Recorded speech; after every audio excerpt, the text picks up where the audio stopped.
meet the person who, organizes transport. If you realize how many phone calls it takes for a facility manager to get a ride, you'll be astonished.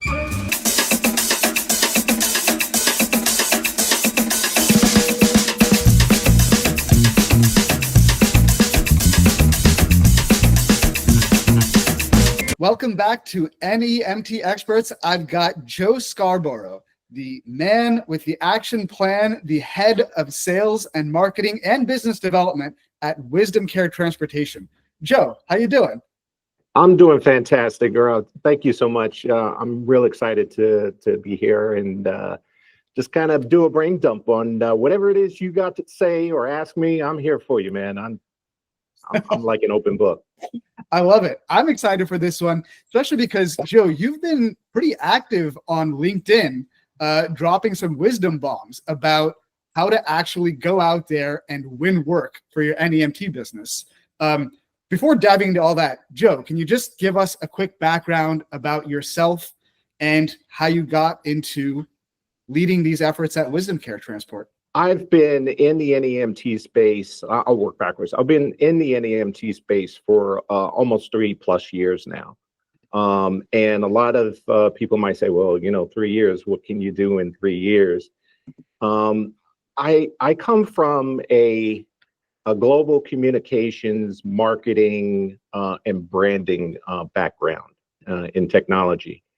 And as being a geekhead, I'm going to find ways and means to use technology no matter where I am or what I do. I kind of fell into the NEMT business after driving Uber and Lyft as a sidekick, believe it or not. And in doing so, I just felt compelled to help people. Whatever it was that I wanted to do, I wanted just to help people.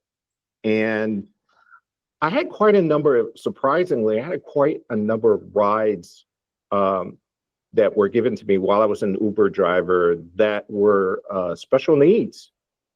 And I felt really bad because I'm here riding around in my own car trying to facilitate rides, and I felt nowhere near qualified to transport special needs people. I had people with rollators, I had people with canes, and of course I tried to be the best driver as I could. I tried to help them in and out the car.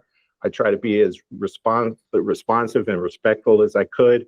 And then it just dawned on me, there has to be a business out there that does this besides an Uber and Lyft, because I can't see Uber and Lyft doing all of this. And why was I given these rides? And I was really curious about that and did some more research, and then boom, there we did. NEMT, transportation. And a buddy of mine that I used to work with had his own company, and we were a very small independent operator. And both of us were driving for a little bit. And I said, wow, this is really, I felt a sense of like I was doing something good. Our business was small, but I learned a lot in that short amount of time that I was driving, that quite a bit of thought needs to be put into this line of work. We were just running and gunning like the bulk of the independent operators out there for small facilitators. We were driving, we were dispatching at the same time, we were coordinating, we were trying to get new rides, but basically most of our rides came from brokerage. And we were trying to expand it to private pay. And we were finding out kind of the hard way that we needed to separate the operations and the actual business into two different types of functions. We can't be on the road dispatching.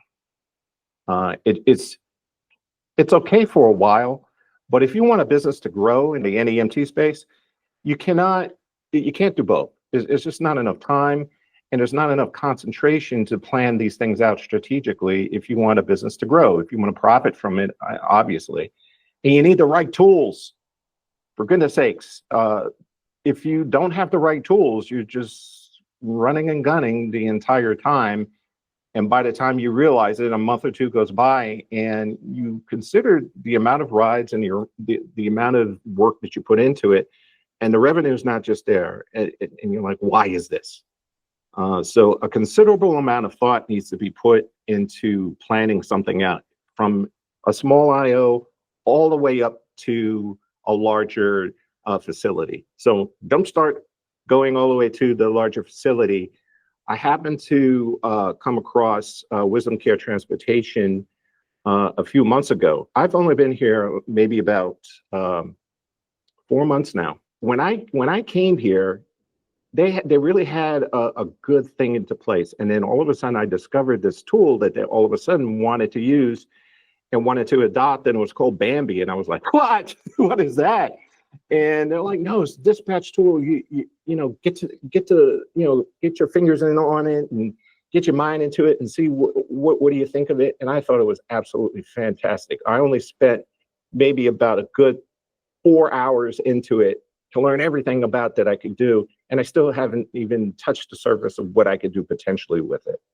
So I was really excited that I can honestly say now that I had a decent set of tools, I can go out and start developing this business and making it a whole lot more lucrative and doing all the things that I wish I could have done at a smaller scale.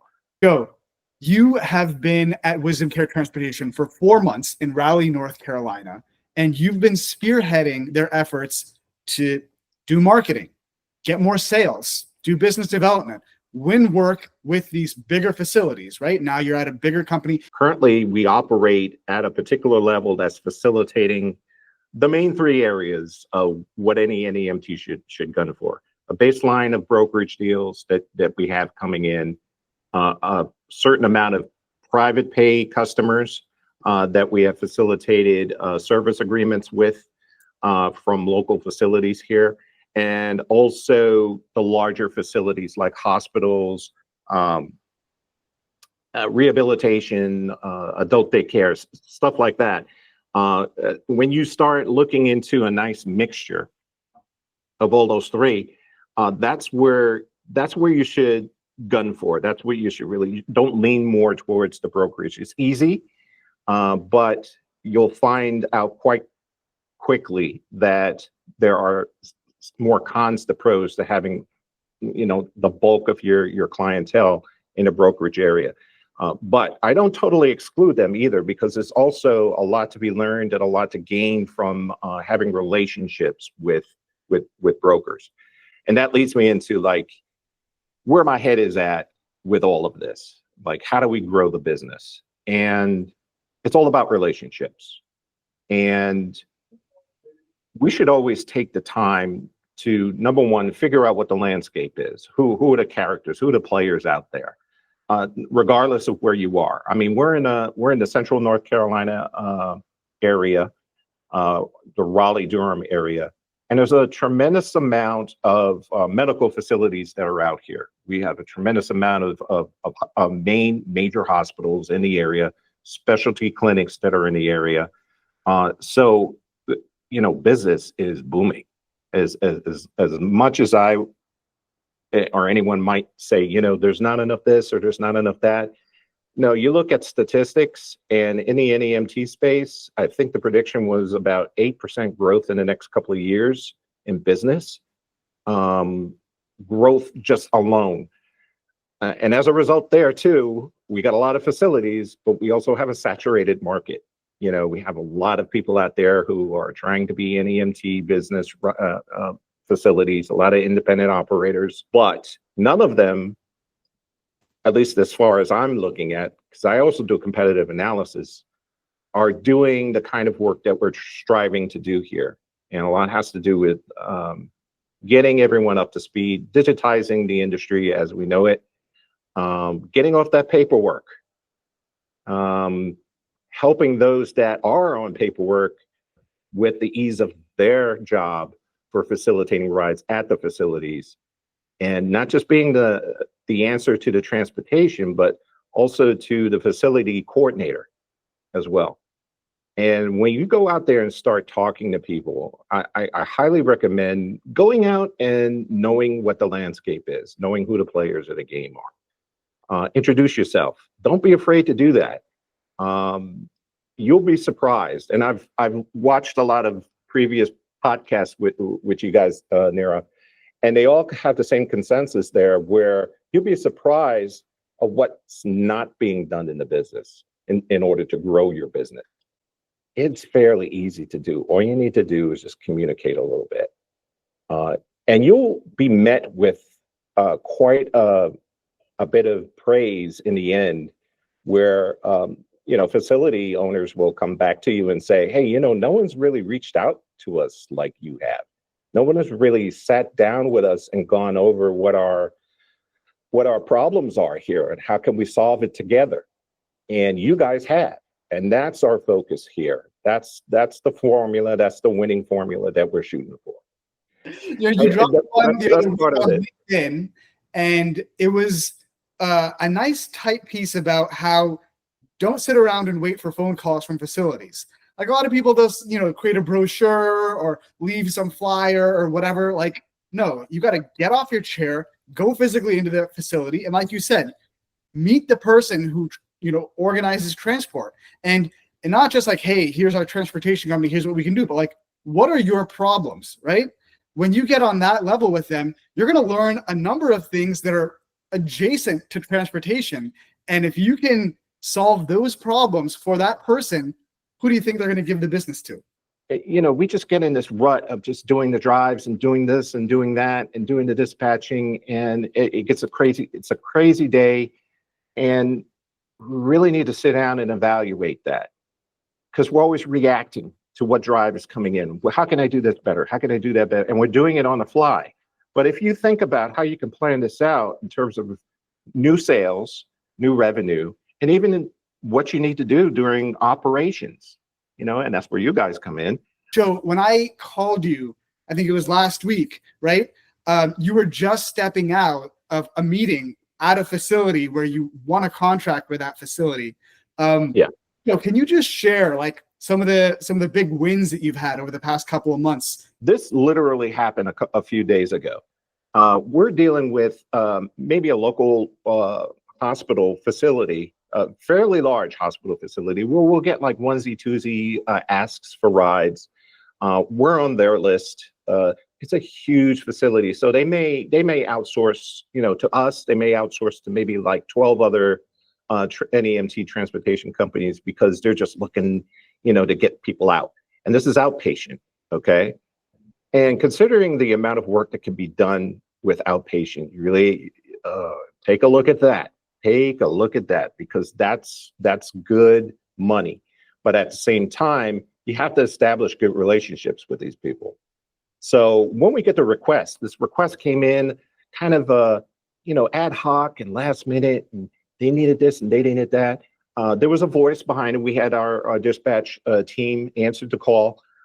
They gathered information. But if you realize how many phone calls it takes for a facility manager to get a ride, you'll be astonished. They're always pulling their hair out. By the time we get the call as well, they're like, they're so frustrated, and they're all like, can you do it or not? And you're like, yes, ma'am, we can do it for you. Yes, we will do it for you. But, at that point, they're so frustrated. And what I did was I intervened with that particular call. And I asked them, I said, excuse me, do you have the time, a minute or two, that, you can talk to me about something? I said, well, how's your day going so far? I heard your reaction on the phone. Sounds like you're tearing your hair out, and give them a minute or two to offload on you, right?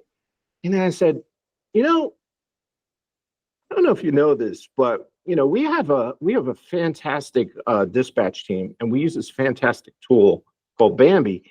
And would it help you at all to be able to enter these rides in directly into our system and request the rides on the fly without going through like 6 or 7 phone calls to find out whether or not you can facilitate this ride? She's like, yeah, you could do that. I was like, yeah, we could do that. And, I can go into detail. And she's like, can you send me some information on it, please, please, please, please? There were so many pleases. So at the end of the day, what I wound up doing was just putting a short little thing together, a little sales brochure on the fantastic utilization of the facility portal for Bambi. And they were like, yeah, we're all about that. We want to do it. So Monetarily, at this moment, it might lead to bigger things, but you always have to think about those are little seeds that you have to plant. And you have to be proactive in a way which you can anticipate that most facilities are going to need that same kind of solution, and be prepared for it too as well. Be very prepared to integrate it as quickly as possible. Unfortunately, we are prepared to do it because Bambi's so doggone easy to use. They'll go in and, I'll demonstrate it for them. And it takes maybe like 15, 20 minutes. I say, do you have any questions? And they're like, no. Oh, yes. When can we do this? And that's the point you want to be. So Facility Portal is one of our bigger selling points, besides just the service itself. We're looking at providing solutions for the facility admins as well. And there you're going to strike some wins too. You need to know who to target, and that is a prime target. If I was to instruct anyone who's leaning towards facilities, look towards providing a little bit more of that service and what you can do with that service. I remember one of the first customers that we rolled out the Facility Portal to, and they brought it to a facility, and this was a facility that, they worked with a number of different NEMT businesses. As soon as our customer gave them the Bambi facility ordering portal, they just started only ordering rides to our customer. And she was like, oh man, like now I'm forced to get more vehicles because this facility started only ordering rides to me. And then the other NEMT business in the area, they're like, oh, we want to get in on that. So now they're on Bambi. You got to nail it in their head and say, look, this is going to make your job easier. I'm just saying, you want your job easier? Here, check that out.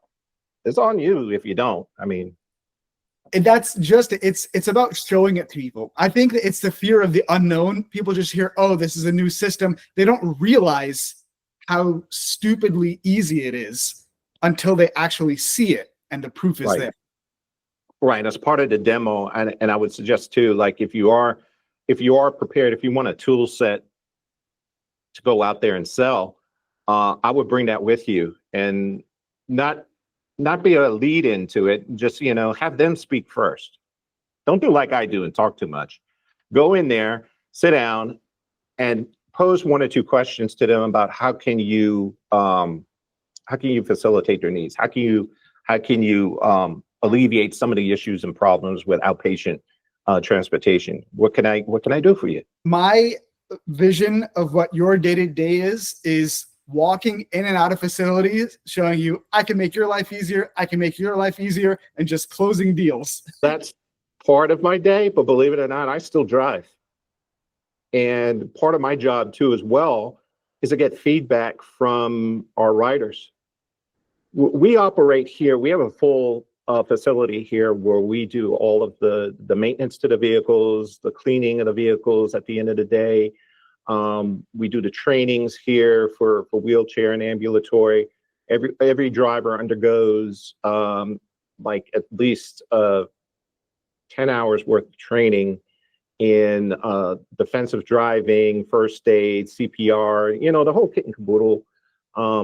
Just on an aspect of saying, look, we're going for world class here. And you might as well attach that to your brand as well. You don't want to be an Uber or Lyft driver in the NEMT space. Simply put, you won't succeed. You won't. It's not the same type of animal. It's totally different. If you're in the area, there's a lot of business here, but do it right, for goodness sakes. Get a good dispatching tool like Bambi. Get in tune to who your audience is. If you can't dedicate a person, carve some time out of your own to go out and start meeting with facilities and finding out what is the real need. And once they get that connection with you, you might start gaining some headway. And that's all you need. If you're a smaller facilitator, you get one or two facilities under your belt, plus a number of private pays, plus your baseline of brokerage. You'll be in good shape. If you have one or two in your fleet and you've got that wacky combination of all three, you might be doing well. But don't sit on your laurels either, because any one of those three areas are volatile. And there's any moment that one facility can say, well, we're growing. Can you scale up? Be prepared. And doing so, you need to have the essential data in the back. And another thing I want to give kudos to Bambi about is the astronomical amount of data, good Lord, that you guys accumulate for reporting. I'm not one of those data freaks. So I base a lot of the decisions that I make, both in sales and marketing, on data. And where should we go? How should we move forward in the industry? What do we have at our disposal right now? And I look at our rides. And not necessarily the revenue yet. I look at our rides. How many rides are we facilitating? And it's like, I don't want to know how many rides. I want to know how much money you put into it. No, I think you also need to know the capacity of each one of your vehicles and how many rides can you do in a day. Great. If you know what that capacity is, then look into how can you improve the type of ride you're having. Can you facilitate a stretcher ride? Can you facilitate a Broda chair? Can you do more wheelchair versus ambulatory? Can you get more private pay? Can you multi-load? All of those things you need to then go into and say, yeah, I can scale each one of these vehicles up to a certain level. And then I start looking at revenue. How can I improve each one of these pickup points? Do I want them all to be, you can have 20 rides in a day, only make $130 in ambulatory. You're like, Jesus Christ, I've got all this investment. I got to pay for this. I got to pay a driver. How am I going to improve on that? Look at the type of ride you're doing. Look at a facility and say, like, hey, can I provide a wheelchair, a Broda chair? Can I upscale to Broda chair? Get certified in Broda chair. Yeah. Then I can raise my rates, increase my revenue with the same amount of ride capacity for that one vehicle. So that's $130 versus maybe $540 in a day per vehicle. Wow. It's in the numbers. And you can go back to Bambi and you can run reports in Bambi, and that'll give you all of the information and the detail that you need to make those types of decisions and be ready for scaling up your fleet. Joe, keep throwing numbers at me. You just have to do that analysis. Sit down, stay up late a couple of nights and go through it. If you're an independent operator and was like, I'm not going to have time to do all this mess. What's this guy talking about? I don't have the time. We don't have the time either, but we have to do it. If we didn't do it, we'd be just like everyone else, and we'd be making, $260 per vehicle per day. That's nuts. That's not where you want to be. You want to be up in the $600 or $700 to $800 a day per vehicle. That's where you want to shoot for. And you got to get that information for what you can do, what your capacity is, and who your target audience is. Joe, you've been at Wisdom Care Transportation for 4 months. Where do you see the company in the next 4 months? In the next 4 months, I see as the leading NEMT business in the area. We're only growing by the day here. We cannot hire enough drivers. Joe, thank you so much. Thank you, Nirav. It's been a pleasure and an honor with you guys. And I'm gonna say one more thing about Bambi. Your customer support is A1. As you go through trying to adopt new systems, it's not always easy to, for your dispatchers to learn. And getting back to the question you were asking about, how do you get people who are stuck in one system onto something else? Yeah, we were on a different system, but once we got Bambi and we saw how quickly and people can adopt to the utilization of it, we're like, yeah, we do it. And then, we'll have some questions and we're like, hey, Nirav, this not working right. And then like, no, you need to do this. And then I'm like, oh, and you guys are really good at following up. And I got to give you guys props for that. Because again, it's hard to, the instant reaction for you guys to come back to us and keep us in line and keep us straight and give us tips on how to utilize the system even better, have given us the edge in really cracking down on what we can get out of it. So thank you. Run, Bambi, run. Run, Bambi, run.